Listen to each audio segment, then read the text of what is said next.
এখানে আমি 3টা ফরম্যাট দিব, তোমাদের যেটা ইচ্ছা। তুমি ইজি ফরম্যাট করতে চাচ্ছ তাহলে ইজি ফরম্যাট করবা, তুমি যদি একটু মিডিয়াম লেভেল চাও মিডিয়ামটা করবা, আর তুমি কিছুটা সেন্টেন্স বানাতে পারো তাহলে থার্ড নাম্বার ফরম্যাটটা করবা। ঠিক আছে, আমি 3টা ফরম্যাট এখন দিয়ে দিব।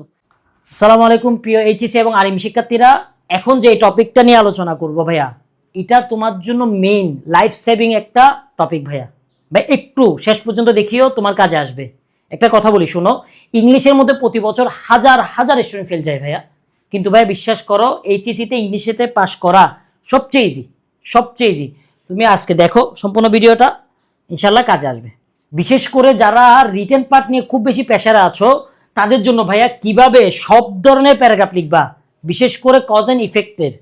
ঠিক আছে, কিভাবে তুমি প্যারাগ্রাফ দুইটা, ফার্স্ট পেপার সেকেন্ড পেপার দুইটাতেই তুমি ইনশাল্লাহ ফুল মার্ক পাবা, সেটা আজকে আমি সম্পূর্ণ ভিডিওতে দেখাই দিব। এবং শেষের দিকে তোমাদের একটা টেকনিক দিব যেখানে স্যার একটা নাম্বারও কাটতে পারবে না। ঠিক আছে, এবং সম্পূর্ণ ভিডিওটা আমি স্লাইড আকার দিব এবং স্লাইডটা আমি গ্রুপে দিয়ে দিব। তোমার কাজ হলো ভাইয়া এখান থেকে স্ক্রিনশট নিয়ে রাখো, অথবা খাতায় লিখে রাখো, অথবা স্লাইডটা কালেক্ট করে ফেলো আর পড়া শুরু করে দাও।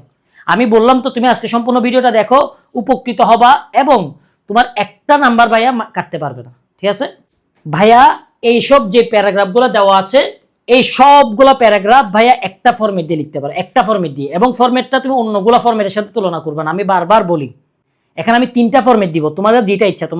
তুমি ইজি ফরম্যাট করতে চাচ্ছ তাহলে ইজি ফরম্যাট করবা, তুমি যদি একটু মিডিয়াম লেভেল চাও মিডিয়ামটা করবা, আর তুমি কিছুটা সেন্টেন্স বানাতে পারো তাহলে থার্ড নাম্বার ফরম্যাটটা করবা। ঠিক আছে, আমি 3টা ফরম্যাট এখন দিয়ে দিব। তাহলে ভাইয়া এই যে প্যারাগ্রাফগুলো আছে এগুলোর বাইরে কখনো প্যারাগ্রাফ আসে না ভাইয়া, বিশেষ করে কজ অ্যান্ড ইফেক্টের। ঠিক আছে, কজ অ্যান্ড ইফেক্টের এগুলোর বাইরে কখনো আসবে না ভাই প্যারাগ্রাফ। ঠিক আছে, দেখো আর বেশিরভাগ ক্ষেত্রে এগুলোই আসে, এটাও বলে দিচ্ছি, বেশিরভাগ ক্ষেত্রে এই প্যারাগ্রাফগুলোই আসে। এখন এই প্যারাগ্রাফগুলো স্ক্রিনশট নিয়ে রাখো। এখন যারা ভাইয়া মোটামুটি অ্যাভারেজ স্টুডেন্ট আসো, যে স্যার আমি কঠিন শব্দগুলো মুখস্থ করতে পারবো না, কঠিন সেন্টেন্স আমি মুখস্থ করতে পারবো না, তারা এই ফরম্যাটটা মুখস্থ করে ফেলতে হবে। এটাই একেবারে ইজি ফরম্যাট। তবে ভাই আমি আবারও বলতেছি এগুলো কিন্তু অন্যান্য ফরম্যাটগুলোর সাথে মিল নাই। ইউটিউবে যেসব ফরম্যাটগুলো দেখো ওই ফরম্যাটগুলো প্রতিটা স্টুডেন্টই লিখবে, এবং প্রতিটা স্টুডেন্টে কিন্তু যখন লিখবে তখন স্যার তারা বুঝবে আচ্ছা এটা হয়তো সবাই তো লিখে, ওই ইজি ফরম্যাট না। এটা দেখো আমি নিজে বানিয়েছি ভাইয়া, এটা ইজি ফরম্যাট না, 150 তুমি নাম্বার পাবা।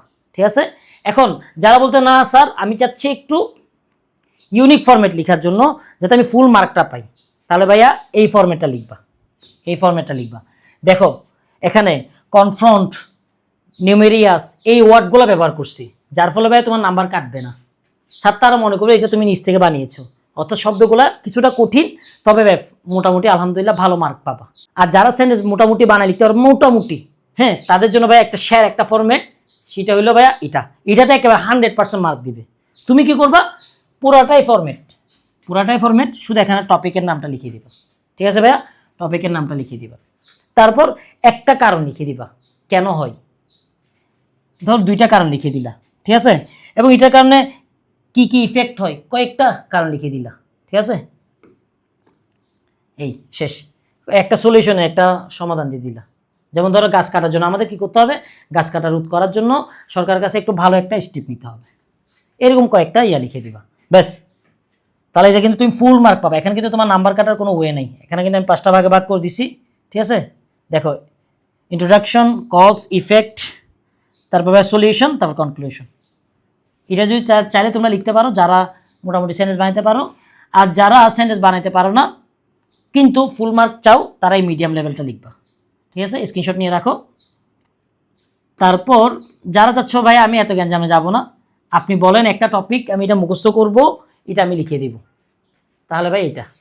কিন্তু ভাইয়া আমি আবারও বলছি আমি চাই না যে তুমি এবার ফরম্যাট ব্যবহার করো, তুমি সেন্টেন্স বানায় লিখতে পারো, এটা আমিও গর্ব করব।